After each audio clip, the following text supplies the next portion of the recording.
जय राधा माधव जय कुंज बिहारी जय राधा माधव जय कुंज बिहारी जय गोपी जन वल्लभ जय गिरिवरधारी जय गिरिवरधारी यशोदानंदन ब्रज जनरंजन यशोदानंदन ब्रज जनरंजन यमुना तीर बनचारी जय राधा माधव जय कुंज बिहारी हरे कृष्णा कृष्णा कृष्णा हरे हरे हरे राम राम राम हरे हरे हरे कृष्णा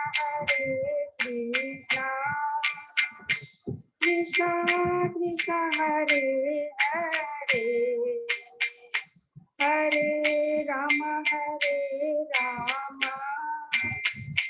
राम राम हरे हरे हरे कृष्णा कृष्णा कृष्णा हरे हरे हरे राम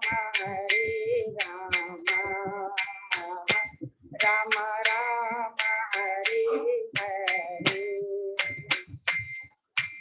गोविंद बोलो हरि गोपाल गोविंद बोलो हरि गोपाल बोलो राधा रमन हरि गोविंद बोलो राधा रमन हरि गोविंद बोलो जय राधा माधव राधे जय राधा दामोदर राम जय राधा केशव राधे जय राधा गोविंद राधे जय राधा श्याम सुंदर राधे जय राधा कुंज बिहारी राधे जय जगन्नाथ बलदेवा जय सुभद्रा जय गौरांगिता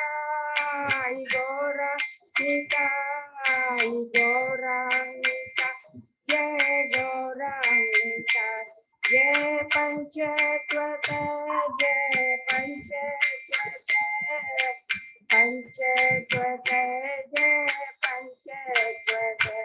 जय जय गुरुदेव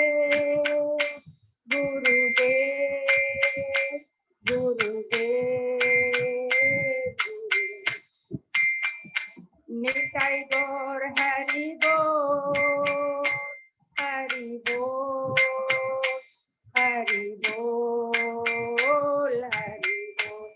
नाम संकीर्तन की जय, शुद्ध वैष्णव भगवान की जय, सब भक्तों की जय। हरे कृष्ण बोल। बहुत बहुत धन्यवाद लता माता जी, बहुत ही सुंदर कीर्तन करने के लिए, और अजय प्रभु को सुंदर सुंदर हमेशा हमें अपने विग्रहों का दर्शन कराते। बहुत बहुत धन्यवाद सभी भक्तों को, बहुत ही सुंदर कीर्तन के लिए मैं धन्यवाद। अभी हम लोग मंगलाचरण करते। ओम अज्ञान तिमिरांधस्य ज्ञानांजन शलाकया चक्षुरुन्मीलितं येन तस्मै श्री गुरुवे नमः। श्री चैतन्य मनोभीष्टं स्थापितं येन भूतले स्वयं रूप कदा मह्यं ददाति स्वपदान्तिकं। वन्देऽहं श्री गुरु श्रीयुतपदकमलं श्री गुरु वैष्णवांच श्री रूपं साग्रजातं सहगना रघुनाथं वितं तं सजीवं स्वाद्वैतं सावभूतं परिजं सहितं कृष्ण चैतन्य देवं। श्री राधा कृष्ण पादान सहगना ललिता श्री विशाखा वितांत छे। नमो विष्णुपादाय कृष्ण पृष्ठाय भूतले श्रीमते भक्ति वेदांत स्वामी इति नामिने। नमस्ते सरस्वती देवे गौरवाणी प्रचारिणे निर्विशेषा शून्यवादी पाश्चात्य देशधारिणे। वाञ्छा कल्पतरुभ्यश्च कृपा सिन्धुभ्य एव च पतितानां पावनेभ्यो वैष्णवेभ्यो नमो नमः। नमो महावदान्याय कृष्ण प्रेम प्रदायते कृष्णाय कृष्ण चैतन्य नामने गौरत्मिसे। हे कृष्ण करुणा सिंधु दीन बंधु जगतपते गोपेश गोपिका कांत राधा कांत नमस्तुते। सप्त कांचन गौरांगी राधे वृंदावनेश्वरी विश्वानुसुते देवी प्रणमामि हरिप्रिये। नीलांचन निवासाय नित्याय परमात्मने बलभद्र सुभद्रायां जगन्नाथाय ते नमः। जय श्री कृष्ण चैतन्य प्रभु नित्यानंद श्री अद्वैत गदाधर श्रीवासादि गौर भक्तवृंद। मुखं करोति वाचालं पंगुलंगे गिरिं यत्कृपातमहं वन्दे श्री गुरु मदीनतारिणं परमानंद माधवं श्री चैतन्य ईश्वरं। हरे कृष्ण कृष्ण कृष्ण हरे हरे हरे राम राम राम हरे। श्री श्री मंगलाचरण की जय। शिला प्रभुपाद की जय। हरे कृष्णा। आज के श्रीमद् भागवतम में सभी चर्चा में सभी भक्तों का हार्दिक स्वागत है। मैं सभी भक्तों के चरणों में अपना दंडवत प्रणाम करता हूँ। और हम याद करेंगे कि हम कितने भाग्यशाली हैं। गुरु आचार्य साधु संतों की कृपा से हम लोग कई दिनों से मैं भागवतम की आपस में मिलकर चर्चा कर रहे हैं। अभी हम लोग कैंटो 3 के 23वें अध्याय में हम प्रवेश कर चुके हैं, जिसका शीर्षक है देवहूति का शोक। बहुत सुंदर, जिसमें देवहूति के हम उसके सदोगुण के बारे में हम पढ़ रहे हैं। उसके पहले हमने 22 अध्याय कंप्लीट किए हैं, जिसको हम लोग संक्षेप में दोहराते हैं। पहला अध्याय में विदुर जी के प्रश्न उद्धव जी को है। दूसरे अध्याय में शीर्षक है भगवान का स्मरण, जिसमें उद्धव जी भगवान की वृंदावन की लीलाओं का वर्णन करते हैं। तीसरे अध्याय में वृंदावन के बाहर की लीलाओं का वर्णन करते हैं। और चौथे अध्याय में शीर्षक है विदुर जी का मैत्रेय मुनि के पास में जाना, कि किस प्रकार उद्धव जी मैत्रेय मुनि के पास बैठते हैं विदुर जी को दिव्य ज्ञान प्राप्त करने के लिए। कहाँ पर? मैत्रेय मुनि जो गंगा नदी के तट पर हरिद्वार में। 5वें अध्याय में विदुर जी और मैत्रेय मुनि की वार्ता है, जिसमें विदुर जी के प्रश्न है जीवों के बारे में और भगवान करुणादायक विष्णु की सर्ग सृष्टि के बारे में, किस प्रकार 23 तत्वों की उत्पत्ति होती है और किस प्रकार शेष देवता भगवान से प्रार्थना करते हैं, अभ्यर्थना करते हैं उनकी कृपा प्राप्त करने की। 6वें अध्याय में वर्णन आता है सृष्टि का वर्णन, की किस प्रकार 23 एलिमेंट मिलकर के सृष्टि की उत्पत्ति करते हैं।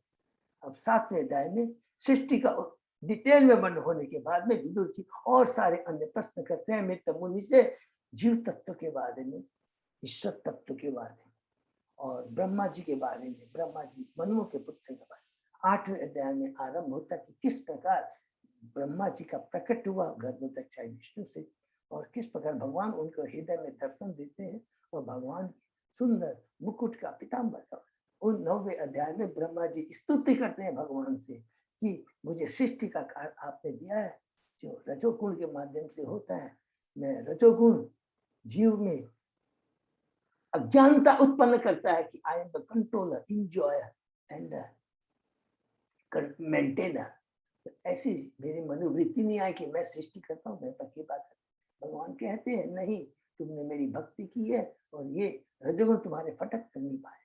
10वें अध्याय में पहुंचते हैं सृष्टि के विभाग, जिसमें संक्षेप में प्रकृति अर्थात सर्ग और व्यकृति अर्थात विसर्ग, ब्रह्मा जी के द्वारा सृष्टि और कर्णोदाक्षाय विष्णु द्वारा सृष्टि का संक्षेप में वर्णन हुआ। 11वें अध्याय में परमाणु से समय की गणना का वर्णन है, जिसमें समय के बारे में, मनुओं के बारे में, युगों के बारे में, ब्रह्मा जी के कल्प के बारे में, और ब्रह्मा जी की भगवान की आयु से तुलना की गई है कि भगवान की जो आयु के सामने ब्रह्मा जी की आयु एक निमेष, एक सेकंड से भी कम है। बहुत सुंदर वर्णन है। 12वें अध्याय में प्रवेश करते हैं, जिसमें ब्रह्मा जी की अब सृष्टि आरंभ होती है। शीर्षक है चतुष्कुमार और अन्यों की सृष्टि, जिसमें किस प्रकार सर्वप्रथम भगवान ब्रह्मा जी ने अविद्या को उत्पन्न किया। उसके बाद में प्रथम चतुष्कुमार, जो उनके पुत्र, सबसे बड़े पुत्र ब्रह्मा जी के, प्रथम वो चतुष्कुमार है। उसके बाद में रुद्र, उसके बाद और 10 पुत्रों को क्यों उत्पन्न किया? क्योंकि रुद्र सृष्टि नहीं कर पा रहे, बल्कि वो अराजकता उत्पन्न कर रहे थे। और अंत में एक कपल को उत्पन्न किया, स्वयंभू मनु और सत्यरूपा। 13वें अध्याय में बहुत सुंदर है वराह भगवान का वर्णन की किस प्रकार श्वेत भरा भगवान पृथ्वी का उद्धार करते हैं, और रक्त भरा या निर्भरा किस प्रकार हिरण्यकश्यप का वध करते हैं। 14वें अध्याय में दीति का असमय गर्भ धारण पढ़ा कि किस प्रकार दीति असुर 2 पुत्रों को अपने गर्भ में धारण करती है, और किस प्रकार वो कर्दमुनि उन्हें आश्वासन देते कि तुम्हारी गलती है, तुमने किंतु पश्चाताप किया है, और उस पश्चाताप की अग्नि के सामने तुम्हारे सारे पाप नष्ट हो गए हैं। तुम्हें चिंता मत करो, तुम्हारे गर्भ में जो असुर है वो भगवान द्वारा उनका उद्धार होगा, और प्रहलाद जैसा महान भगवान का भक्त तुम्हारा पुत्र हो। 15वें अध्याय में ईश्वर के साम्राज्य का वर्णन है। बहुत सुंदर वर्णन है कि किस प्रकार देवता ब्रह्मा जी के पास में जाते हैं, और ब्रह्मा जी किस प्रकार डिटेल में पूरा बताते हैं कि चतुष्कुमार जो प्रथम पुत्र है किस प्रकार बैकुंठ लोक में जाते हैं, और वहां पर भगवान के द्वारपालों को वो अभिशाप करते हैं, और स्वयं भगवान वहां आकर के उनको दर्शन दे करके उनकी जो निर्विशेषवादी चेतना उसको भक्ति में परिवर्तित कर देते हैं, और किस प्रकार वो भगवान को ग्लोरीफाई करते हैं। 16वें अध्याय में मुनियों द्वारा जय विजय अर्थात बैकुंठ के द्वारपालों का अभिशाप, जिसमें हमने पढ़ा भगवान किस प्रकार वैष्णव की प्रशंसा करते हैं, गुणगान करते हैं, और कहते हैं कि वैष्णव ही मेरा हृदय, उनकी कृपा से मेरे में जो ऐश्वर्य, मैं चूंकि अपने भक्तों का, वैष्णव का भक्त हूँ, उसी चलते सारे मेरे गुण में है। उसके बाद में भगवान कहते हैं वास्तव में ये जो कुछ भी है मेरी लीला है, और सारी इस लीला के पीछे मेरा ही हाथ है। इस प्रकार ब्रह्मा जी सारे देवताओं को बताते हैं, और हम 17वें अध्याय में प्रवेश करते हैं। हिरण्याक्ष के साम्राज्य का वर्णन कि किस प्रकार वो दीति 100 साल बाद अपने 2 पुत्रों को जन्म देते हैं। हिरण्याक्ष छोटा भाई है, हिरण्यकश्यप बड़ा भाई है, और किस प्रकार वो पूरे ब्रह्मांड में हाहाकार मचाता है, और देवलोक से होते हुए किस प्रकार वो वरुण देवता के पास में उसकी विभावरी राजधानी में जाता है, और किस प्रकार वरुण उनको बड़ा भगवान के पास भेजते हैं युद्ध के लिए। 18वें अध्याय में इसके शीर्षक है हिरण्याक्ष और हिरण्यकश्यप बड़ा भगवान का युद्ध, जिसमें बहुत शुद्ध युद्ध का वर्णन है। भगवान किस प्रकार युद्ध रस का, वीर रस का आनंद ले रहे हैं, बहुत सुंदर। और ब्रह्मा जी किस प्रकार स्तुति करते हैं भगवान को कि ये असुर है, ये संध्या समय हो रहा, जरूर तुरंत इसका वध करें। 19 अध्याय में शीर्षक भगवान ने किस प्रकार हिरण्याक्ष का वध किया और उसको मुक्ति प्रदान की है, और किस प्रकार ब्रह्मा जी उसको ग्लोरीफाई करते हैं। 20वें अध्याय में प्रवेश करते हैं, जिसके अंदर में पूरी हमने जो भी ब्रह्मा जी की और कर्णोदक्षाय विष्णु या महाविष्णु की जो भी सृष्टि है, सर्व और ईश्वर के बारे में रिवीजन दोहराते हैं। 21वें अध्याय में हम प्रवेश करते हैं। कर्दम मुनि और मनु, स्वयं मनु का वार्ता की किस प्रकार विदुर जी मैत्रेय मुनि से स्वयं मनु के वंश के बारे में पूछते हैं, और कर्दम मुनि ने किस प्रकार 10,000 वर्षों तक भगवान की तपस्या करके भगवान को खुश किया। उनके सुंदर सुदीर्घ उनके तेजवान मुख का वर्णन है, और किस प्रकार भगवान को उसकी प्रार्थना ग्लोरीफाई करते हैं कि आप ही सभी गुणों के आगार हैं, आपके चरण का वो नाव है जिससे भौतिक जगत के बद्ध जीव उसको पार करके उस चरणों की रूपी नाव का शरण लेकर इस भव सागर से पार हो जाते हैं। कृष्ण नाम कि जो भक्ति शक्ति है उससे सारी भौतिक तीन ताप नष्ट हो जाते हैं।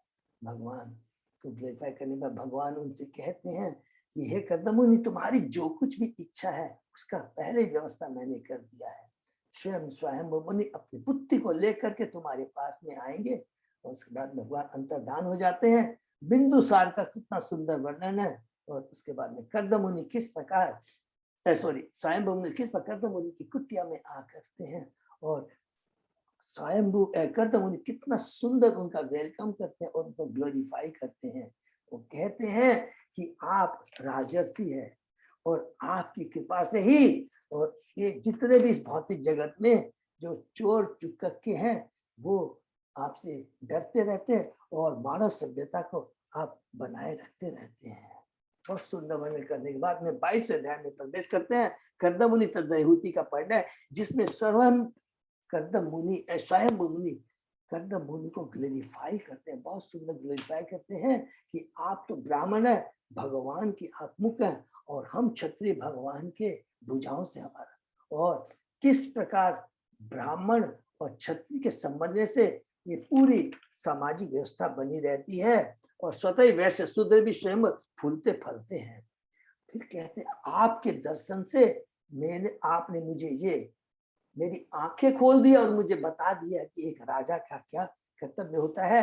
हे कर्दम मुनि, मैंने आपके सारे शब्द कान खोल कर सुने हैं और इसमें हमें किस प्रकार बहुत ही सुंदर वर्णन कि किस प्रकार गुरु को प्रसन्न करना चाहिए। कर्दम मुनि ठीक है उनके बाद में दामाद बनते, लेकिन याद रखिए वो गुरु है और कितनी सुंदर उनको क्लैरिफाई करके अपने गुरु को प्रसन्न करते हैं। इस प्रकार प्रसन्न करने के बाद में कर्दम मुनि फिर कहते हैं कि पहले स्वयंभू मुनि कहते हैं कि मेरी एक बहुत इच्छा है मेरी पुत्री के बारे में। उनको मैंने बहुत सुंदर वर्णन है, मैंने रेफरेंस किसका देते हैं कि गुणवती तो है लेकिन वो उत्तानपाद प्रियव्रत की बहन है। ये बहुत सुंदर है, अभी भी जब भी होता है तो खानदान का रेफरेंस देते हैं, बहुत इंपॉर्टेंट चीज है। और सबसे बड़ी बात है इसने नारद मुनि से आपके गौरव के बारे में आपकी भक्ति के बारे में सुना है और कृपा करके इसे भेंट को एक्सेप्ट कीजिए। क्योंकि प्रभु आदि तात्पर्य कहते हैं जब भी कोई भी महान व्यक्ति आचार्य गुरु राजर्षि कोई चीज भी ऑफर करते हैं, आपको गाइड करते हैं कि इस चीज को करो, तो करना चाहिए, कभी भी उसको नकारना नहीं चाहिए। कर्दम मुनि कहते हैं कि आपकी पुत्री स्त्रियों में शिरोमणि है, अवश्य मैं इसे पाणी ग्रहण करूंगा, किंतु जब ये गर्भवती हो जाएगी माता बन जाएगी तो मैं भक्ति के लिए इसे छोड़ के चला जाऊंगा। उसके बाद कहते हैं भगवान के कर्दम मुनि बहुत सुंदर भगवान का ग्लोरिफिकेशन कहते हैं कि मेरे लिए तो सर्वोच्च अधिकारी भगवान है, वही सभी का भारण पोषण करते हैं, सृष्टि का पालन संहार करते हैं और असंख्य जीव जिनकी जितनी भी आवश्यकता है वो उसे पूरा करते हैं। यह कहकर कर्दम मुनि चुप हो जाते हैं और उसके बाद में स्वयंभू मनु और सतरूपा देवहूति को कर्दम मुनि को समर्पित करके चले जाते हैं। और उसके बाद में हमने पढ़ा कि स्वयंभू मनु के साम्राज्य का वर्णन, उनका जो ब्रह्मावर्त की राजधानी है बृहस्पति का वर्णन किया कि कितना सुंदर, वो क्यों ग्लोरीफाई है, क्योंकि बड़ा भगवान के शरीर से जो बाल गिरे थे वो एक हरी घास के रूप में परिणित हो जाता और पवित्र, और उसी घास का आसन बना करके स्वयंभू मनु ने उनकी प्रार्थना की थी और भगवान ने उनकी प्रार्थना सुनकर उतना दिव्य साम्राज्य का उन्हें दिया। कृष्णा भावनिमित्त में फिर बताते हैं कि स्वयंभू मनु के पूरे राज्य में पूरा धर्म को ध्यान में रखते हुए बड़ी निष्ठा से भगवान की भक्ति करते हुए शासन करते थे। कहते हैं कि जहां पर कृष्ण भावना होती है वो आध्यात्मिक वातावरण उत्पन्न कर देता है और जितने भी त्रिताप है भौतिक जगत के रहते तो हैं, लेकिन जो कृष्ण भक्त होता है उसे उसका अनुभव नहीं होता। बहुत इंपॉर्टेंट चीज कहता है। और श्याम मुनि के राज में किस प्रकार मंगला आरती संध्या आरती होती रहती थी। प्रभुपाद जी कहते थे में कृष्णवादी आंदोलन मनुष्य के भौतिक सुख को भोगते हुए मनुष्य जीवन का सदुपयोग करने का सुयोग प्रदान करता है कि एक स्वयंभू मनुष्य में सीखना चाहिए कि गृहस्थ जीवन में रहते हुए भी किस प्रकार भक्ति की जा सकती है, अर्थात प्रॉपर बैलेंसिंग दरकार। कृष्ण भक्ति हमें भौतिक सुख के लिए वर्जित नहीं बल्कि इंद्रिय सुख संबंधी आदतों को कैसे संयमित किया जाता है ये सिखाती है। और इस प्रकार हम संयमित जीवन यापन करके कृष्ण भक्ति का अभ्यास करते हुए इसी जीवन में मुक्त हो सकते हैं। इसके बाद में अंत में हमने पढ़ा, बहुत सुंदर है कि इस प्रकार उन्होंने शंभु मुनि ने दीर्घ काल तक, दीर्घ माने 71 चतुर्युग हमने पढ़ा था, उन्होंने शासन किया किंतु उनका दीर्घ जीवन व्यर्थ नहीं गया क्योंकि वे सदैव भगवान की लीलाओं में श्रवण चिंतन कीर्तन में व्यस्त रहते थे और इस प्रकार उन्होंने अपना जीवन पूरा किया। अंत में हमने पढ़ा बहुत ही इंपॉर्टेंट, जो कल हमने पढ़ा था कि जो भक्ति कृष्ण भावना भीत में रहता है उसकी आयु अर्थात उसका जो बहुमूल्य मनुष्य जीवन है वो व्यर्थ नहीं जाता। बाहरी जो लोग भक्ति में नहीं रहे, गृह मेदी हैं, एक बार भौतिक जगत में आते हैं, दिन दिन जिस पर सूर्य उदय होता सूर्य अस्त होता उस हिसाब से एक एक दिन उनकी आयु नष्ट होती है और उसके बाद में पुनः इस भौतिक जगत में आना पड़ता है और ये चक्कर चलता रहता है।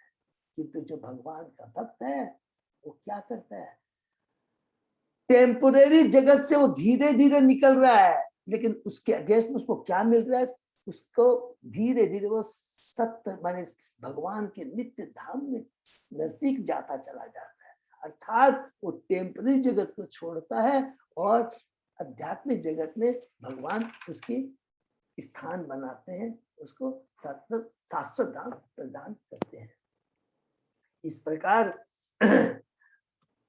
मैत्रेय मुनि विदुर से कहते हैं जो कृष्ण भावना मित में है वह इस भौतिक जगत किसी भी प्रकार के कष्टों को चाहे वह शरीर या मन से संबंधित तो विचलित नहीं होता। इस प्रकार मैंने तुम्हें स्वयंभू मनु के अद्भुत चरित्र का वर्णन किया, अब उनकी पुत्री देहूति के अभ्युदय का वर्णन। इस प्रकार हम 22 अध्याय पर समाप्त करके 23 अध्याय में प्रवेश करते हैं जिसका शीर्षक है देहूति का शोक। बहुत ही इंपॉर्टेंट है।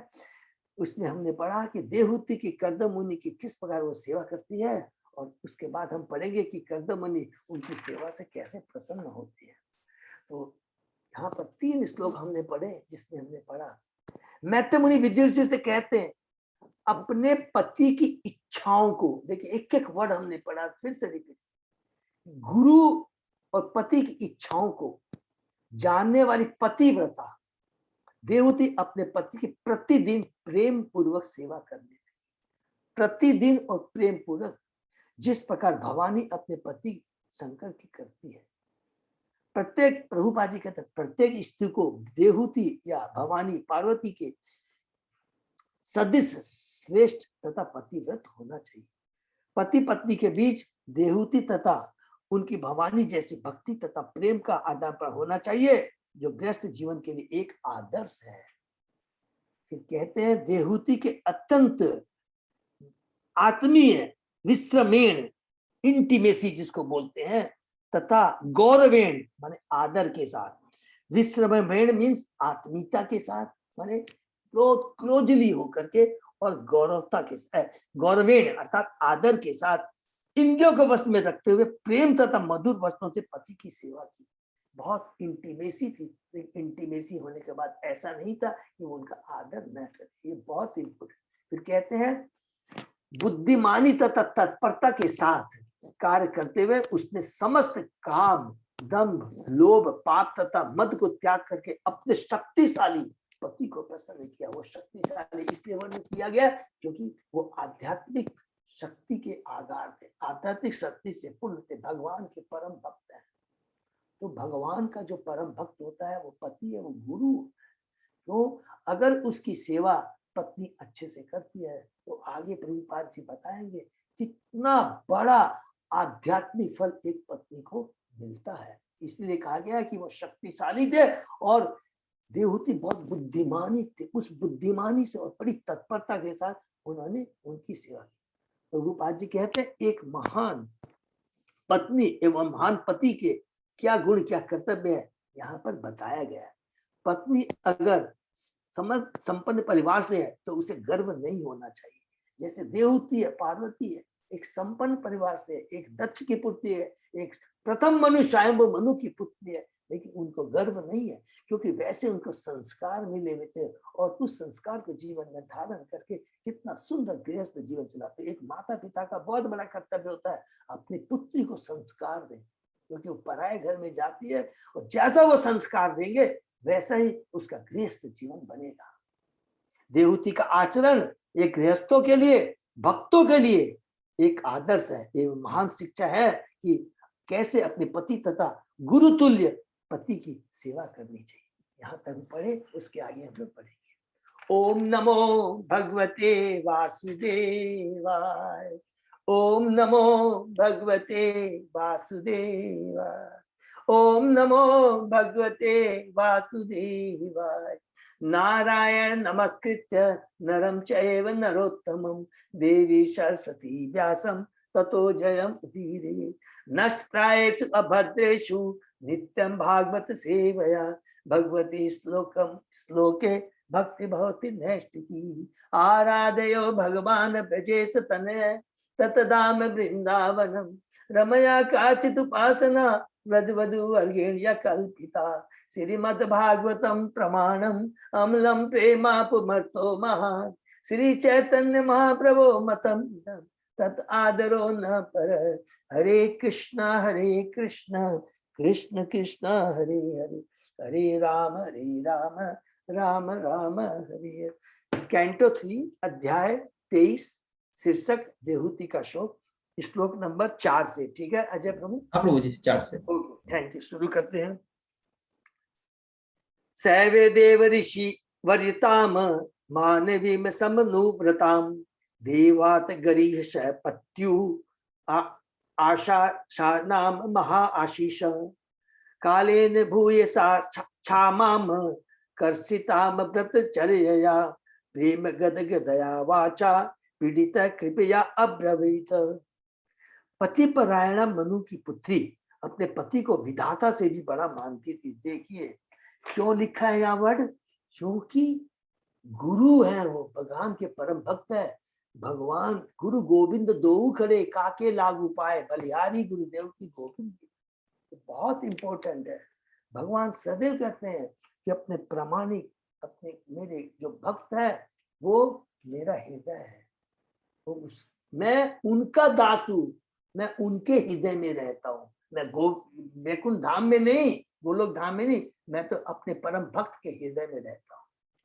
तो विधाता से भी बड़ा मानती थी। इस पर उनसे बड़ी बड़ी आशाएं की थी। देखिए इससे वो उनसे बड़ी बड़ी आशाएं की थी। कौन सी? आध्यात्मिक आशाएं।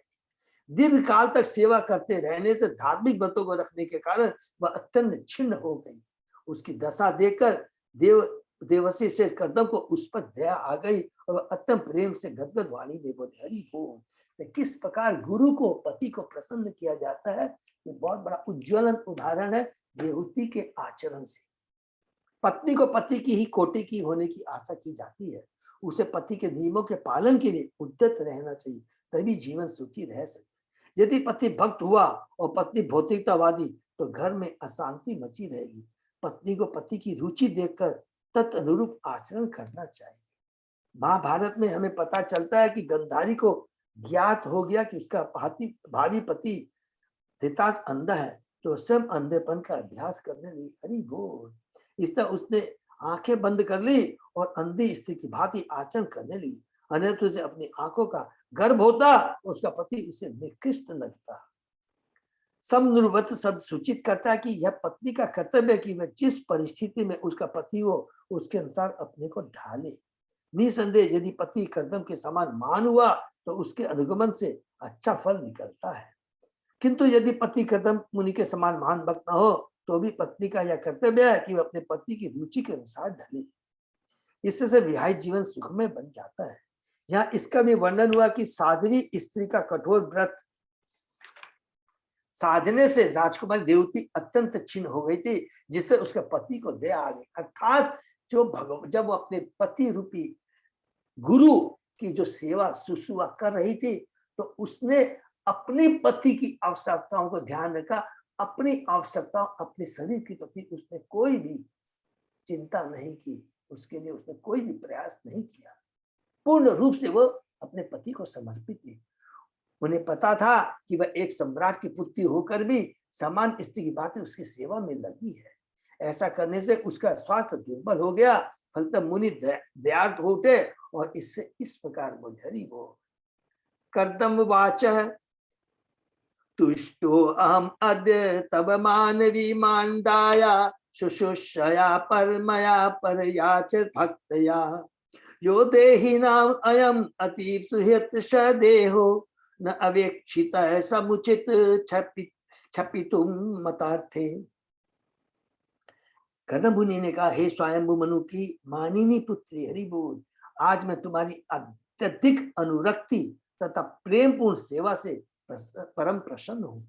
क्योंकि देहधारियों को शरीर अत्यंत प्रिय है। देखिए कितनी कितनी पावरफुल बात लिखता है। क्योंकि देहधारियों को शरीर अत्यंत पसंद आता है, मुझे आश्चर्य हो रहा है कि तुमने मेरे लिए अपने शरीर को उपेक्षित कर रखा है। बहुत सुंदर है ये शरीर, ये सारी इंद्रियां, जो भी चीज है हमारे पास वस्तु, ये किसके निमित्त है? भगवान के निमित्त है। ये कर्दम मुनि आचरण से, द्वितीय आचरण से ये इंडिकेट कर रहे, एक हिस्सों में एक पूरा दिव्य ज्ञान अर्थ है कि भगवान की सेवा में नहीं, अपनी चिंता, अपनी तुष्टि के लिए नहीं, ये भी शरीर उसने भगवान की सेवा, भगवान रूपी अपने पति गुरु की सेवा में समर्पित किया। प्रभु जी, ये सब बातें है ना सपने जैसी लगती है, आजकल के जमाने को देख के सपने जैसी लग रही है ये सब बातें सुन के। प्रभु जी, माता जी, शास्त्र पढ़ने का उद्देश्य यह है, कलयुग है, हम शास्त्रों का अध्ययन करेंगे, भक्तों का संग करेंगे, तो देखिए कुछ तो असर आएगा, चेतना में तो परिवर्तन होगा और 100% होगा। क्योंकि अभी हमने क्या पढ़ा है कि जहां भगवान की भक्ति के बारे में चर्चा होती है, उस समय वो वातावरण और हमारी चेतना कृष्णमय हो जाती है और जो भौतिक प्रभाव रहता है, ये सारे आपने जो बात बताई, भौतिक जगह में कलुषितता का जो प्रभाव है वो कम होता है। 100% इसमें असर आएगा ही आएगा।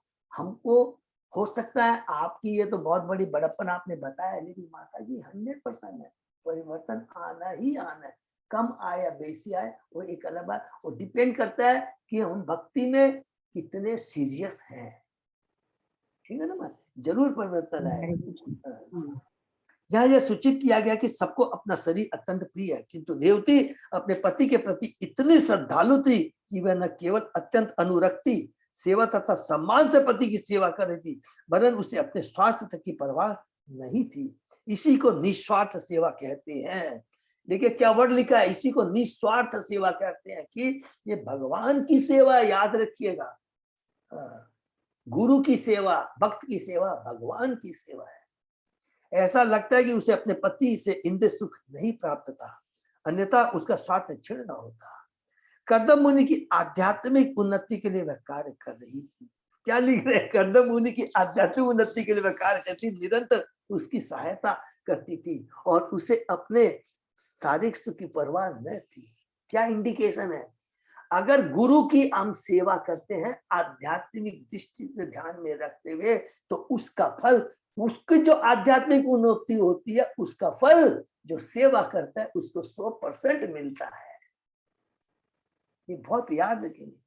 आज्ञाकारिणी तथा साध्वी पत्नी का यह धर्म है कि वह सब प्रकार से पति की सहायता करे, विशेष रूप जब पति कृष्ण भावना नित्य में संलग्न हो। इसको अंडरलाइन कर ले। इस दृष्टांत में पति ने भी पत्नी को ठीक से पुरस्कृत किया। सामान्य उसकी पत्नी को कभी ऐसा नहीं रहती है। ये में स्वधर्म निरतश्च तप समाधि विद्या आत्मयोग विजिता भगवत प्रसादा तानेव ते मत अनुसेवनया अवरुद्धान दृष्टिम प्रपश्य वितरामि अभयान अशोकम। हरि बोल। अशोका। कर्दम मुनि ने कहा, देखिए क्या बोल रहे, मैंने तप ध्यान तथा कृष्ण भक्ति का धार्मिक जीवन बिताते हुए भगवान का आशीर्वाद प्राप्त किया है। जो मैंने तप ध्यान तथा कृष्ण भक्ति का धार्मिक जीवन बिताते हुए भगवान का आशीर्वाद किया है, क्योंकि तुमने उसमें सपोर्ट किया है। यद्यपि तुम्हें भय तथा शोक से रहित इन उपलब्धियों का अभी तक अनुभव नहीं है, किंतु इन सबों को मैं तुम्हें प्रदान करूं, क्योंकि तुम मेरी सेवा में लगी हुई। अब उन्हें देखो तो मैं तुम्हें दिव्य दृष्टि प्रदान कर रहा हूं, जिससे तुम देख सको कि वे कितनी सुंदर है। देखिए यहाँ पर क्लियर बोल देते हैं कर्दम मुनि कि जो भगवान की मेरे जैसे भक्तों की सेवा करते हैं, एकदम फ्रैंकली बताते हैं, तो उसका फल तुम्हें अवश्य मिलेगा। क्यों? जो गुरु की सेवा करता है, गुरु प्रसन्न होते हैं, कृष्ण की भक्ति करता है, कृष्ण प्रसन्न होते हैं। ब्रह्मा जी ने इतनी स्तुति की है, कर्दम मुनि ने भगवान की 10,000 वर्षों तक तपस्या की, तो भगवान प्रसन्न नहीं हुए, भगवान प्रसन्न हुए और असीम कृपा प्रदान की। गुरु भगवान का रिप्रेजेंटेटिव होता है, सीनियर डिवोटी भगवान का रिप्रेजेंटेटिव होती है, उसका अपना कोई स्वार्थ नहीं होता, उसका तो एकमात्र आपको सेवा का मौका देकर हमारे पर कृपा करता है। ये याद रखेंगे, अगर गुरु आचार्य हमें कोई सेवा देते हैं तो ये उनकी बहुत बड़ी महत कृपा है। हमारे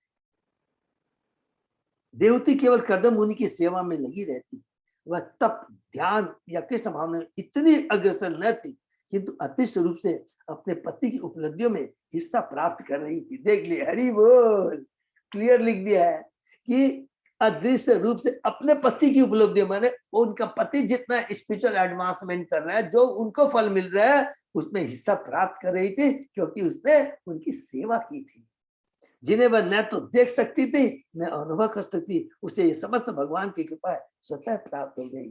सरोजिनी रोहिणी माता जी देखिए, जैसे समझ में आया, स्वतः ही इनडायरेक्टली आपको, हम लोगों को भगवान की कृपा मिल रही है, आध्यात्मिक कृपा हो रही है, वो अदृश्य रूप में है, मालूम नहीं पड़ता है। आप खुद ही हम देखेंगे कि अब आप भक्तों से मिलने की इच्छा नहीं होती है, प्रजल्प करने की इच्छा नहीं होती है, नहीं होती है, नहीं होती है प्रभु जी, नहीं होती है। तो यही तो हमारी चेतना में परिवर्तन है। भगवान की वे कृपाएं है क्या? यहाँ पर कहा गया कि अभय ही है, अभय ही वह कृपा है। अभय माने अभय दान, माने कोई भय नहीं रहता है। जो भगवान के शरणगत है वो तो सदैव नाथ रहता है। जो नाथ है, जो भगवान के संरक्षण में, तो भय किस चीज का? इस भौतिक जगत में यदि कोई 10 लाख डॉलर एकत्र कर लेता है तो वह सदा डरा रहता है, क्योंकि सोचता है कि यदि यह धन चला गया तो फिर वह क्या होगा। किंतु भगवत प्रसाद अर्थात भगवान द्वारा प्रदत्त आशीर्वाद कभी नहीं जाता, इसका तो उपभोग ही करना होता है। हरि बोल, इसको तो पूरा हमको एंजॉय करने मिलता है। जो कृपा होती है ये बेकार नहीं जाता और ये शाश्वत होता है, उसकी क्षति का कोई प्रश्न ही नहीं उठता। मनुष्य को केवल लाभ ही लाभ होता है। भगवत गीता में भी इसकी पुष्टि है, जब भगवान की कृपा प्राप्त होती है तो सर्व दुखानी अर्थात सभी प्रकार के दुख नष्ट हो जाते हैं। दिव्य स्थिति प्राप्त होने पर अहंकार तथा शोक, इन दो भव रोगों से मनुष्य मुक्त हो जाता है। भगवत गीता में भी इसका उल्लेख है। भक्ति में जीवन प्रारंभ होते ही हमें भगवत प्रेम का पूरा पूरा फल प्राप्त हो जाता है। भगवत प्रसाद अर्थात ईश्वरी कृपा की सर्वोच्च सिद्धि कृष्ण का प्रेम है। यह दिव्य उपलब्धि इतनी मूल्यवान है कि कोई भौतिक सुख इसकी तुलना नहीं कर सकता। प्रबोधानंद सरस्वती ने कहा कि यदि किसी को भगवान चैतन्य का अनुग्रह प्राप्त हो जाए तो वह इतना महान बन जाता है कि वह देवताओं की परवाह नहीं करता। हरि बोल, इसको अंडरलाइन कर लेंगे। अद्वैतवाद को नरक तुल्य मानता है और इंद्रियों को वश में करना उसके लिए अत्यंत सरल कार्य है। कितनी बड़ी बात होता है कि देवता जो स्वर्ग में रहते हैं, जो भौतिक सुख के लिए लायलाय, उनकी परवाह नहीं करता है। अद्वैतवाद को नरक तुल्य मानता है। जो मायावादी का जो थ्योरी है उसको नरक के मानता है और इंद्रियों को वश में करना अत्यंत सरल कार्य उनके लिए। ये बहुत इंपॉर्टेंट बात लिखा, इसको अंडरलाइन करने कि भगवान की भक्ति में वो आध्यात्मिक शक्ति है कि इंद्रियां स्वतः ही बस में हो जाती है। हमने गीता में पढ़ा है कि भगवान का भक्त इतना आध्यात्मिक दृष्टि से पावर होता है, वो कछुए के समान है कि जब जब दरकार होती है वो अपने अंगों को खोल लेता है, जहां दरकार नहीं है उसको समेट लेता है, स्वतः ही उसके पास अपने आप हो जाता है। ये अपने आप होता है, अलग से कोई प्रयास करने की दरकार नहीं है। इसलिए कहा है वो सरल कार्य है। स्वर्गिक आनंद कथा कहानियों से अधिक कुछ नहीं लगता। वस्तुतः भौतिक सुख तथा दिव्य सुख की कोई तुलना ही नहीं है। भौतिक सुख भ्रम है, दुख देने वाला है। हमने पढ़ा है कि भौतिक जो भी चीज में शोक, मोह और भय तीनों रहता है। शोक क्या है? चला गया। मोह क्या है? ये मेरा है। और भय है, ये कहीं चला न जाए। लेकिन आध्यात्मिक सुख में ऐसा नहीं है, क्योंकि वो शाश्वत है। तो एक बार आ गया तो यहाँ लिखा है कि उसको हम लोग इंजॉय करते हो, जाता नहीं है। कर्दमुनि के अनुग्रह से देहूति को मात्र सेवा करने से वास्तविक बोध हो गया। ऐसा ही उदाहरण हमें नारद उनके जीवन से प्राप्त होता है। अपने पूर्व जन्म में ये दासी के पुत्र थे, तो उन्होंने किसकी सेवा की थी? बहुत सुंदर है, भक्ति वेदांत जो चतुष्मास में उनके घर में आए, उनकी सेवा की।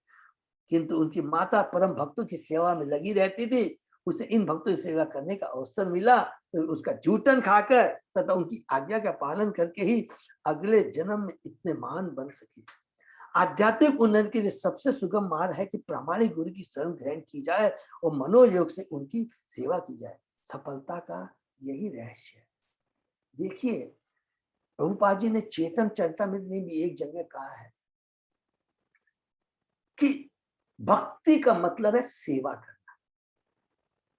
सेवा किसकी करनी चाहिए? भगवान और भगवान की भक्तों की। अगर भगवान और भगवान की भक्ति की हम सेवा करते हैं तो उससे क्या होता है? हमारी हरि नाम में और श्रवण कीर्तन में रुचि उत्पन्न होती है। सेवा करने से सबसे बड़ा सीक्रेट जो फल मिलता है, रुचि उत्पन्न होती है। अगर हम खाली एक जगह बैठ कर किताब पढ़े और सब ज्ञान प्राप्त करेंगे, भक्तों का संग नहीं, सेवा नहीं करेंगे, तो क्या होगा? खाली ज्ञान प्राप्त होगा, रुचि उत्पन्न नहीं। और जब रुचि उत्पन्न होती है तो स्वतः ही हमारी आध्यात्मिक उन्नति होती है और वो कांस्टेंट होती है, परमानेंट।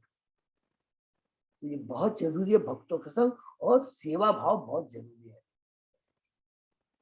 सफलता का यही रहे, जैसा कि विश्वनाथ चक्रवर्ती ने गुरु की प्रार्थना में कहा, यस्य प्रसादत भगवत प्रसाद। गुरु की सेवा करने या उनकी कृपा के प्रसाद से मनुष्य को परमेश्वर की कृपा प्राप्त होती है। अपने भक्त पति कर्तम की सेवा करके देहूति उनकी उपलब्धियों में साझेदार बनी। इसको भी अंडरलाइन कर लेंगे, देख लीजिए। उनकी उपलब्धियों में लिखा है, उन्होंने जो प्राप्त किया उसका फल उन्हें मिल गया। इसी प्रकार एकनिष्ठ शिष्य प्रामाणिक गुरु की सेवा करके एक साथ भगवान तथा गुरु की कृपा प्राप्त कर। कितनी बढ़िया बात लिखा, एक साथ भगवान तथा गुरु दोनों की कृपा प्राप्त कर सकता है प्रामाणिक गुरु की, सीनियर डिवोटी की सेवा करने से। अर्थात सेवा बहुत जरूरी है। नेक्स्ट, अन्य पुनः भगवतो ब्रुव जिम्भ विभ्रंसित अर्थ रचना किम उक्रु क्रमस्य सिद्धा असि भुंक्ष्व विभवान निज धर्म दोहान दिव्यान नरे दुर्दिगाम नृप विक्रियामि। कर्दमुनि ने कहा, भगवान की कृपा के अतिरिक्त अन्य भोगों से कौन सा लाभ है? सभी भौतिक उपलब्धियां श्री भगवान विष्णु के भ्रिकुटी चालन से ही ध्वंस हो जाने वाली है। हरि बोल। कितनी बढ़िया, इसको अंडरलाइन कर। जितनी भी हमारे पास भौतिक उपलब्धियां हैं, एक बार ये माने भगवान की भ्रिकुटी चालन से ही स्वतः नष्ट हो जाएगी। ये भौतिक जब माने क्या हो जाएगा? ध्वंस हो जाएगा, तो एटलीस्ट सारी भौतिक उपलब्धियां खत्म हो जाएगी। तुमने अपने पति की भक्ति करके दिव्य बेटे प्राप्त किया है और उनका भोग कर रही हो, जो राजमत तथा भौतिक संपत्ति से गर्वित मनुष्य के लिए भी दुर्लभ है। हरि बोल। जो भगवत प्रसाद जो तुम्हें जो कृपा मिली है, और जो वो भौतिक संपत्ति से गर्वित मनुष्य के लिए भी दुर्लभ, इम्पॉसिबल है, जो भौतिक चीजों के प्रति आता है। भगवान चैतन्य से मानव जीवन की सबसे बड़ी उपलब्धि भगवत कृपा या ईश्वर प्रेम बताया है। उनका कथन है, प्रेमा पुमार्थो महान। ईश्वर का प्रेम प्राप्त करना जीवन की महान सिद्धि है। उसी सिद्धि की संतुष्टि कर्दम मुनि ने अपनी पत्नी के लिए की है। उनकी पत्नी राजसी परिवार की थी। सामान्यतः जो भौतिकतावादी है या संपत्तिवान तथा ऐश्वर्यवान है, वे भगवान के दिव्य प्रेम को नहीं पहचान पाती। यद्यपि देहूति का संबंध महान राजकुल से था, किंतु सौभाग्यवश मैं अपने महान पति कर्दम मुनि के अधीक्षण में थी, जिन्होंने उसे मनुष्य जीवन में प्राप्त होने वाली सर्वोत्तम भेंट भगवत कृपा या ईश्वर प्रेम दी। देखिए कितनी बड़ी। इसलिए कहा गया था कि जब भी माता पिता क्या देखते हैं, जो पहले बुद्धिमान लोग होते थे, गुण देखते थे, वर के गुण देखते थे, उसके संस्कार देखते थे, उनकी संस्कृति देखते थे, और जानते कि ये चीज मिल जाएगी तो बाकी भौतिक चीज तो अपने आप स्वतः ही मिल जाएगी। ये हमको आगे अभी समझ में आएगा। देहूती को यह भगवत कृपा अपने पति की सद्भावना एवं संतोष के कारण हुई। उसने अपने पति की सेवा की, जो परम भक्त एवं साधु पुरुष थे और निष्ठा, प्रेम, वात्सल्य तथा सेवा से परिपूर्ण थे। कर्दम मुनि अत्यंत संतुष्ट हो गए। उन्होंने प्रसन्नतापूर्वक ईश्वर प्रेम प्रदान किया और पत्नी से कहा कि इसका भोग करो, क्योंकि यह उसे पहले ही प्राप्त हो चुका है। सेवा की है तो ऑटोमेटिक तुम्हें प्राप्त हो चुका है, क्योंकि हमने पढ़ा था, याद रखेंगे, जो भगवान की भक्ति करता है, जो भगवान की सेवा करता है, वो स्वतः ही भगवान गुरु की कृपा पाने का अधिकारी हो जाता है। अधिकारी हो जाता है, उसका वो जन्म सिद्ध अधिकार हो जाता है। ईश्वर का प्रेम कोई सामान्य वस्तु नहीं। रूप गोस्वामी चैतन्य महाप्रभु की पूजा करते थे, क्योंकि वे सबों को ईश्वर का प्रेम, कृष्ण प्रेम वितरित करते थे। रूप गोस्वामी उन्हें महावदान कहकर उनकी प्रसन्नता, महावदान माने महान कृपालु, क्योंकि वे सबों को मुक्त हस्त कृष्ण प्रेम वितरित कर रहे थे, जो ज्ञानियों को अनेक जन्मों में कठिनाई से प्राप्त होता है। कृष्ण प्रेम सर्वोच्च भेंट है, जिसे हम अपने प्रेमी को प्रदान कर सकते हैं। इस श्लोक में आगत निज धर्म दोहान शब्द महत्वपूर्ण है। देहूती को कर्दम मुनि की पत्नी होने के कारण अपने पति से अमूल्य भेंट प्राप्त हुई, क्योंकि वह उनके प्रति अत्यंत निष्ठावान है। स्त्री का सबसे बड़ा धर्म है कि अपने पति के प्रति निष्ठावान रहे। यदि सौभाग्य से पति महापुरुष हो तो जोड़ी अत्यंत पूर्ण होती है और पति तथा पत्नी दोनों का जीवन तुरंत सफल हो जाता है, जैसा कि देहूती और कर्दम मुनि का हुआ। हरि बोल। बार बार देखिए, प्रभुपाद जी एक बार रिपीट करते हैं, ये हम लोगों के लिए बहुत एक शिक्षा प्रद है इसको। हाँ, स्पर्धा नहीं। हाँ प्रभु, भगवत प्रेम को पंचम पुरुषत्व बोलता है। यस प्रभु, पंचपुरुष है। धर्म, अर्थ, काम, मोक्ष, इन चार से जो ऊपर होता है उसी को पंचम पुरुषार्थ। यस प्रभु, थैंक यू, एकदम सही कहा प्रभु ने। ये चारों से ऊपर है पंचम पुरुषार्थ। एवं एवं ब्रुवाणम अबला अखिल योग माया विद्या विच्छन्नम अवेक्ष्य गत आदि आशित संप्रश्य प्रणय विहल्या गिरो शत ब्रीडा अवलोक विलसत हसित आनना। समस्त प्रकार के दिव्य ज्ञान में अद्वितीय, अपने देखिए कितनी बड़ी बात लिख रहे हैं, अब समस्त प्रकार के दिव्य ज्ञान में अद्वितीय है। अपने पति को बोलते हुए सुनकर एक एक चीज को ध्यान के, निष्पाप देवती अत्यंत प्रसन्न हुई। उसका मुख किंचित संकोच भरी चितवन और मधुर मुस्कान से खिल उठा और अत्यंत विनय एवं प्रेमवत गदगद वाणी में रुद्र कंठ से बोली।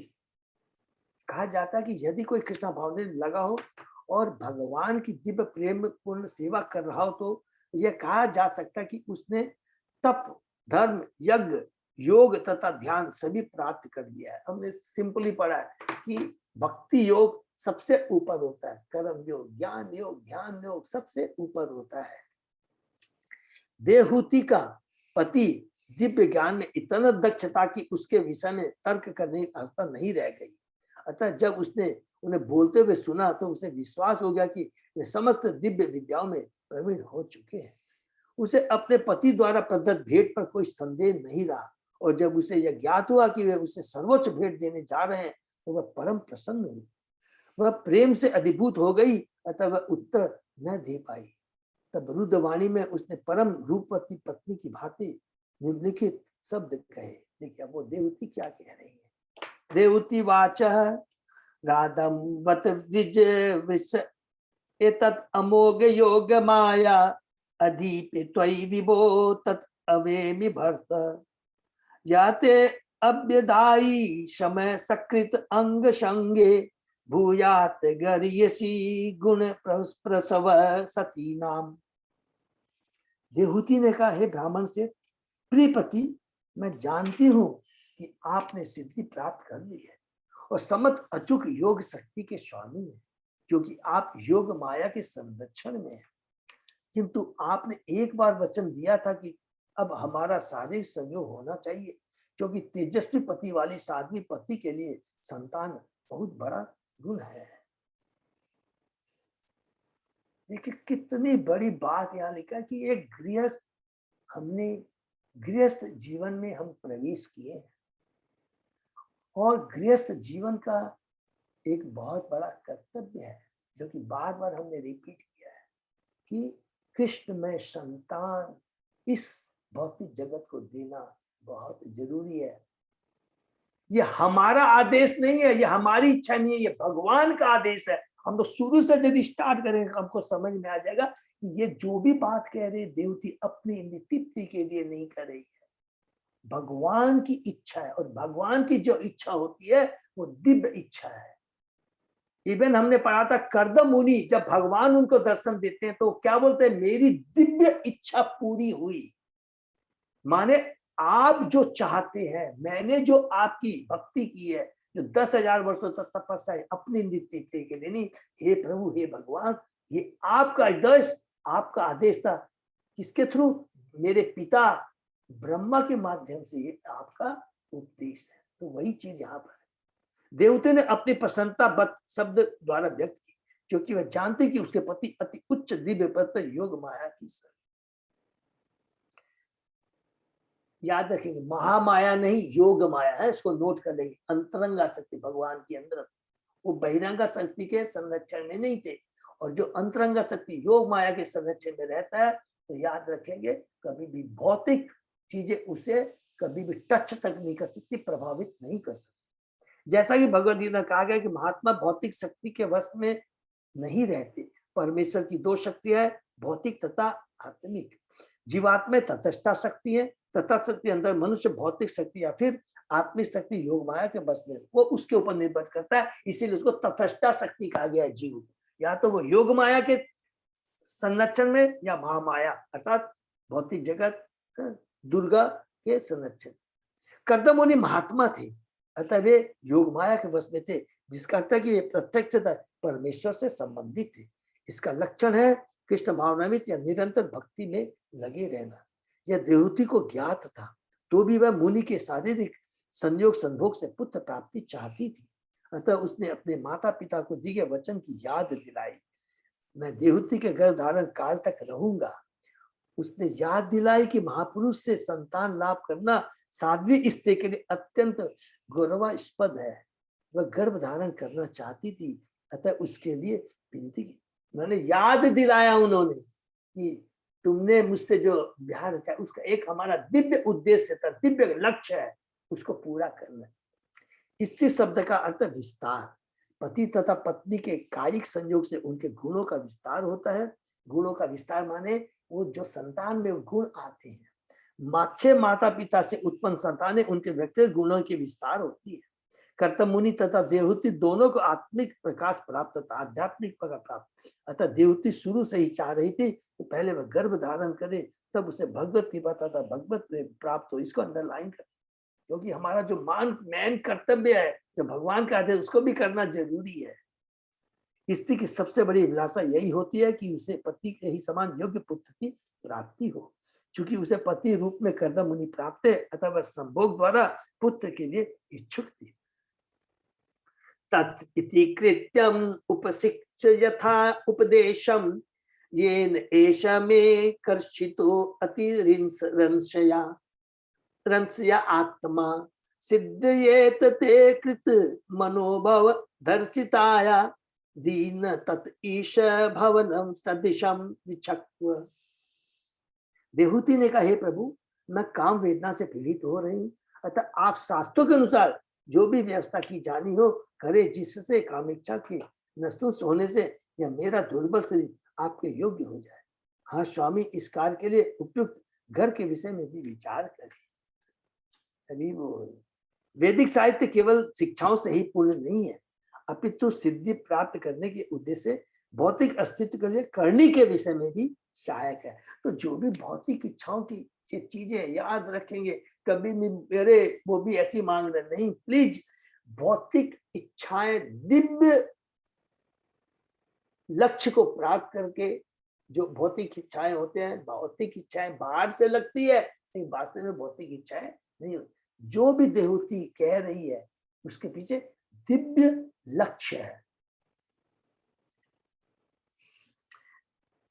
अतः देवहूति ने अपने पति से पूछा कि वैदिक शिक्षाओं के अनुसार विषय जीवन के लिए वह किस प्रकार अपने को तैयार करे। विषय जीवन का मुख्य उद्देश्य अच्छे संतान उत्पन्न करना है। इसको अंडरलाइन करने। अच्छी संतान उत्पन्न करने की परिस्थितियों का वर्णन काम शास्त्र में प्राप्त है।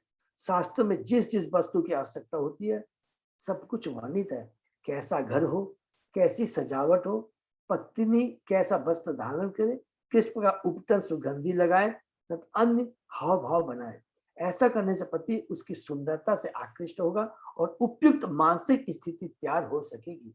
तब संभोग काल की या मानसिक स्थिति पत्नी घर में स्थानांतरित हो सकेगी और उस गर्भधारण से अच्छी संतान उत्पन्न हो सकेगी। देखिए कितना साइंटिफिक वे में प्रभुपाद जी ने एकदम डिटेल में एक्सप्लेन किया। यहाँ पर देहूति के शारीरिक वैशिष्ट्य का विशेष उल्लेख है। वह अत्यंत क्षीण हो गई थी, अतः उसे भय था कि हो सकता है कि वह कर्दम को आकर्षक न कर सके और जो संतान भी होगी वो हष्ट पुष्ट और शारीरिक रूप से पुष्ट होनी चाहिए। ये बहुत बड़ा कर्तव्य है कि क्यों पत्नी हर रूप से उन्हें परफेक्ट होना चाहिए। वह जानना चाहती कि पति को आकर्षित करने के लिए शरीर को किस तरह सुधारे। जब संभोग काल में पति आकृष्ट होता है तो पुत्र उत्पन्न हो सकता है, किंतु जब पति पर पत्नी आकृष्ट होती है तो कन्या उत्पन्न हो सकती है। ये चीज शास्त्र बता रहे हैं। इसका उल्लेख आयुर्वेद में है। जब स्त्री की कामेच्छा प्रबल होती है तो कन्या से उत्पन्न होने की, और जब पुरुष की कामेच्छा प्रबल हो तो पुत्र होने की संभावना रहती है। देवती काम शास्त्र में वर्णित व्यवस्था को अपने पति की कामेच्छा को प्रबल बनाना चाह रही थी। वह ऐसी शिक्षा चाह रही थी, साथ ही उसके विनय की कि एक उपयुक्त घर की भी व्यवस्था हो, क्योंकि जिस कुटी में कर्दम मुनि रह रहे थे वह अत्यंत सादी और सत्गुण से युक्त थी, जिसमें कामेच्छा से उत्पन्न होने की संभावना है। मैत्रेवाच प्रियाया प्रियम अन्वीक्षण कर्दम योगम आस्थित विमानम कामगम छत्त तरी एव आविर चिकरत। मैत्रेय ने कहा, हे विदुर, अपनी प्रिया की इच्छा को पूरा करने के लिए कर्दम मुनि ने अपनी योग शक्ति का प्रयोग किया और तुरंत ही एक हवाई महल उत्पन्न कर दिया जो उनकी इच्छा अनुसार यात्रा कर सकता था। हरि बोल। देखिए कितनी बड़ी बात लिखा है। वो महान योगी थे, अष्ट सिद्धि उनको प्राप्त थी। हमने पढ़ा सिद्धि में जो भी इच्छा है, जो भी तरह का अब फल छोटा प्राप्त कर सकते हैं, छोटा बड़ा हो सकते हैं, हल्का भारी हो सकते हैं, एक लोक से दूसरे लोक में जा सकते हैं। ये सब अष्ट सिद्धि उनको प्राप्त थी। यहाँ पर योगम आस्थित सब महत्वपूर्ण है। कर्दम मुनि योग में पूर्णता सिद्ध थी। योग के फलस्वरूप 8 प्रकार की सिद्धियां प्राप्त होती है। योगी लघुतम से भी लघु, गुरुतम से भी गुरु एवं अत्यंत हल्का हो सकता है। वह इच्छा अनुसार जो भी चाहे प्राप्त कर सकता है, चाहे तो लोक की सृष्टि कर दे, किसी पर भी अपना प्रभाव डाल दे आदि। इस प्रकार योग सिद्धि प्राप्त की जाती है और इसी के बाद आत्म जीवन की सिद्धि प्राप्त। इस प्रकार अपनी इच्छा अनुसार अपनी प्राण प्रिया की अभिलाषा को पूर्ण करने के लिए वायु में प्रसाद खड़ा कर देना कर्दम मुनि के लिए कोई आश्चर्य की बात नहीं थी। तो उन्होंने तुरंत ही प्रसाद उत्पन्न कर एक महान बड़ा महल उत्पन्न कर दिया, जिसका वर्णन अगले श्लोकों में हुआ है। प्रभु 2-3 श्लोक और कर सकते हैं। कर सकते हैं प्रभु जी। सर्व काम दुगम दिव्यम सर्वरत्न समन्वितम सर्व रिद्धि उपचयो उदरकम मणि स्तंभे उपस्कृतम। यह सभी प्रकार के रत्नों से जटित बहुमूल्य मणियों के खंभों से सुशोभित तथा इच्छित फल प्रदान करने वाली विस्मयजनक संरचना थी। इसमें सभी प्रकार के साथ सामान तथा धन था जो दिन प्रतिदिन बढ़ने वाले थे। आज के कलयुग में कोई सोच भी सकता, बड़ा बड़ा साइंटिस्ट जो अपने को कहता है कि हमने बहुत उन्नति किया है तो मैं बहुत बड़ी 100 तल्ला 2 तल्ला की माला बना सकता हूँ। यहाँ पर है देखिए कैसा महल है जिसका हम लोग आगे पढ़ रहे हैं। कर्दम मुनि द्वारा सृजित प्रसाद हवाई किला कहा जा सकता है, किंतु उन्होंने अपनी योग शक्ति से सचमुच वायु में बहुत बड़ा प्रसाद खड़ा कर दिया। हम लोगों की कल्पना में हवाई किला असंभव है, किंतु यदि हम ठीक से विचार करें तो ऐसा असंभव नहीं है, क्योंकि ये भागवत बोल रहा है, कोई हवा में बात नहीं कर रहा है। यदि श्री भगवान अनेक लोकों की सृष्टि कर सकते हैं जो लाख लाख हवाई किलों का वहन करते हुए, तो क्या कर्दम जैसे सिद्ध योगी के लिए हवा में एक किला बनना कठिन है? इस किले को सर्व काम दुर्गतम अर्थात इच्छित वस्तु को देने वाला कहा गया है। यह मणियों में पूर्ण था, यहाँ तक कि इसमें खंबे भी मोती तथा अन्य बहुमूल्य पत्थरों से बने थे। ये अमूल्य मणि तथा रत्न कभी क्षय होने वाले नहीं थे, वरन नित्य प्रति इनकी कांति भरने वाली थी। हमने इस पृथ्वी पर भी ऐसे प्रसादों के बारे में सुना है। भगवान श्री कृष्ण ने 16,160 पत्नियों के लिए जो प्रसाद बनाए थे वे मणियों के जटित थे, जिससे रात्रि में प्रकाश की कोई आवश्यकता नहीं पड़ती थी। हरि बोल। दिव्य उपकरणे उपेतम सर्वकाल सुख आवहम, पटिका भी पताका भी विचित्ता भी अलंकृतम, सर्ग भी विचित्र माल्या भी मंजू सिंजत सट अंग्रिभी दुकुल क्षौम कौशेये नाना बस्ते विराजितम। यह प्रसाद दुर्ग सभी प्रकार की सामग्री से सुसज्जित था और यह सभी रीतियों में सुखदायक था। यह चारों ओर से पताकाओं, बंदरवारों तथा चित्र विचित्र रंगों की कलाकृतियों से सजा गया था। यह आकर्षक पुष्पों के हारों से, जिससे मधुर गुंजार करते भौरे आकृष्ट हो रहे थे, तथा लिनेन, रेशमी तथा अन्य पर्दों से शोभायमान था। उपरी उपरी विनयस्त नीलयेषु पृथक पृथक क्षिप्ते कशिपु विकांतम पर्यंक व्यजन आसनी। यह प्रसाद शैयाओं, पलंगों, पंकुल आसनों से युक्त 7 पृथक पृथक मंजिलों वाला होने से अत्यंत मनोहर लग रहा था। इस श्लोक से पता चलता है कि प्रसाद में कई मंजिलें थी, मल्टी स्टोरेड था। ऊपरी ऊपरी विनयस्त शब्द सूचित करता है कि गगनचुंबी भवन नए इजाद नहीं है। लाखों वर्ष पूर्व भी कई मंजिले मकान बनाने का प्रचलन था। उनमें 1 या 2 कमरे नहीं थे, वरन अनेक फ्लैट होते थे और प्रत्येक कुशन, गद्दे, कुर्सी गलीचे से सज्जित होते थे। हरि कृष्णा। तो यहाँ पर अभी शुरू हुआ है जो कर्दम मुनि ने हवाई महल बनाया है, मल्टी स्टोरेज। उसका वर्णन हम लोग आगे पढ़ेंगे। हरे कृष्णा।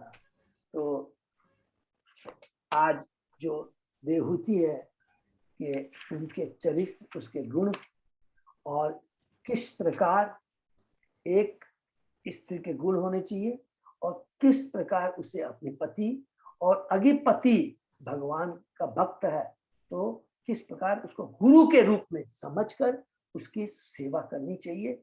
और वो सेवा जो होती है उसका जो गुरु को, पति को, उसमें जो उसको आध्यात्मिक उन्नति करने में मदद मिलती है, उसका जो फल है पत्नी को भी मिलता है, बिना मांगे मिलता है। तो ये बहुत हमें यहाँ पर ये शिक्षा मिली। हरे कृष्णा। किसी का कोई प्रश्न है तो पूछते, नहीं तो हम यही विराम देते। हरे कृष्णा। दंडवत प्रणाम प्रभु जी। हरे कृष्ण प्रभु जी, दंडवत प्रणाम। हरे कृष्णा माता जी। अजय प्रभु, कोई अनाउंसमेंट है प्रभु? प्रभु जी, तो लॉन्ग टूर वाला रिवाइज वाला शेड्यूल आएगा तो मैसेज कर दीजिएगा। ठीक है प्रभु, ये आज कल में 2 दिन में आ जाएगा। क्यों भी इसलिए नहीं दे रहे हैं कि एग्जैक्ट कॉस्टिंग थोड़ा प्रसाद की निकल जाती है और किस प्रकार है, तो उसमें थोड़ा समय लग रहा है। वो आज या कल में हो जाएगा। हम लोग वर्कआउट कर रहे हैं और जल्दी सब लोग पोस्ट कर देंगे, ठीक है ना। हरे कृष्णा। तब तक सब लोग, मेरी रिक्वेस्ट, मेंटली प्रिपेयर्ड रहिए। सबको जाना है क्योंकि ये भागवतम में पढ़ रहे हैं, भक्तों का संग कितना जरूरी है। और इसलिए रूप गोस्वामी ने, देखिए, भक्ति के जो 64 है उसमें 5 चीज बार बार बोल दी है। हम लोग उसको प्लीज करते रहेंगे। क्या क्या है? हरि नाम कीर्तन, भक्तों का संग, भागवत श्रवण, डेटी वर्शिप, और 5वां क्या है? तीर्थ स्थानों का दर्शन। तो ये हमारा 5 बना रहे। हम लोग एक दूसरे को इसके लिए मदद करेंगे। हरे कृष्ण। ठीक है, 4 तो रेगुलर कर रहे हैं। हाँ, प्रभु जी जो भक्त नहीं जाएंगे उनके लिए लाइव होगा क्या आपका?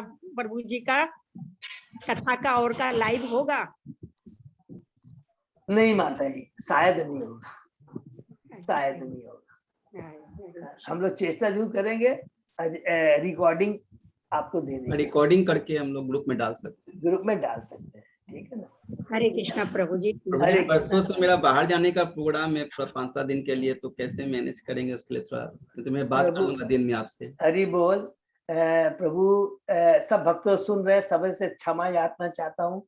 पता नहीं भगवान के कल के शुक्रवार मीन्स टुमारो इज 12th से लेकर के मैं भी करीब समझ लीजिए 22 तक अवेलेबल नहीं हूँ। अरे बोल, तब तो मेरा संजोग अच्छा ही तब क्षमा कीजिएगा, कारण बता दें। वापस आऊंगा, मेरे को बहुत टेंशन हो रहा था कि कैसे बात करूं। नहीं प्रभु, सब भक्तों से क्षमा चाहते हैं, लेकिन प्लीज हम लोग जो भी है रिवीजन उसको करते रहेंगे। और ऐसी सिचुएशन है कि I will be travelling Delhi बहुत जरूरी है, तो इसलिए तो परसों से है। हरे कृष्णा। हाँ, तो उसी हिसाब से मैसेज कर देंगे, फिर मैसेज कर देंगे सब भक्त बस, लेकिन भक्तों से बने रहेंगे। अपने सब ये जितना भी हम लोग पढ़ रहे हैं उसको रिवीजन करते रहेंगे और एक दूसरे को हमेशा संपर्क में रहेंगे। ये मेरी सबसे रिक्वेस्ट है, ठीक है ना। हरि बोल। हरे प्रभु जी सुबह का टाइम बहुत ही सुना लगेगा एकदम। माता जी सब पढ़ते रहेंगे। माता जी मोस्ट ऑफ ट्रेवलिंग में रहूंगा माता जी, अनअवॉइडेबल। माता जी जो पुरानी रिकॉर्डिंग है ना प्रभु जी का रोज आता है, पढ़ेंगे और हम लोग भागवत भी पढ़ते रहेंगे, सुनते रहेंगे ना उसी टाइम। और इसको हम लोग फिर से रिपीट जितना है जब आएंगे तो और अच्छे से एक बार अभी रिपीट करने का प्रयत्न हो रहा है। लेकिन ये प्रयत्न इसलिए हो रहा है, देखिए इसमें भले ही 10-15, मैं जितना समझता हूँ कि एकदम माने जैसे हम लोग पढ़ते हैं ना, हमेशा याद है, हाँ ये इसमें ये में ये, तो अच्छा लगेगा नंबर 1। और दूसरा कोरिलेशन जो लिंक है ना, वो लिंक बना रहता है, तो वो हम लोग इसी तरह से माता जी ने हम लोग रिपीट करते रहेंगे। हरे कृष्णा। हरे कृष्णा। यही पे विराम देते हैं। इसका मतलब शुक्रवार से जो प्रभु जी ने बताया जब वो मैसेज भी दे देंगे, है ठीक है। और बीच में अगर कोई चेंज भी होगा तो हम लोग डिस्कस करके बता देंगे, तो इसलिए आप अपने व्हाट्सएप मैसेज को जरूर देखेंगे। हरे कृष्णा। हरे कृष्णा प्रभु जी, सादर प्रणाम। आपका बहुत बहुत धन्यवाद। तो आकर विराम करते हैं, फिर कल हरे कृष्ण प्रभु, दंडवत प्रणाम। दंडवत प्रणाम। दंडवत प्रणाम प्रभु जी। दंडवत प्रणाम। दंडवत प्रणाम। प्रभु जी दंडवत प्रणाम। दंडवत प्रणाम।